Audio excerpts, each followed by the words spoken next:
Shirin qarang. Bu ranglar ketma-ketligi dunyodagi eng mashhur brendni ranglarini ketma-ketligi.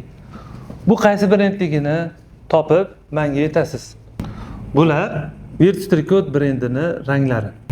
Mana qarang, dunyodagi mashhur brendlar ranglarni shunchaki chiroyli ko'ringani uchun tanlashmaydi. Haqiqatdan ham ranglar juda professional tanlangan bo'ladi. E'tibor berganmisiz? Kuchli brendlarda 3 ta asosiy rang bor. Ko'k, qizil, sariq. Ha, albatta. Ko'k ishonch, qizil energiya va harakat, sariq optimizm va ijodkorlik belgisi. Ajoyib. Shuning uchun brend ranglarini ko'rganimizda Miyamiz ularni sezmagan holatda ma'lum hissiyotlarni uyg'otadi.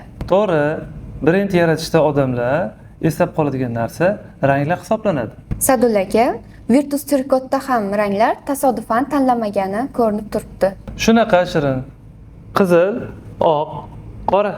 Qizil energiya va harakat, oq sifat va aniqlik, qora kuch va professionallik. To'ppa-to'g'ri.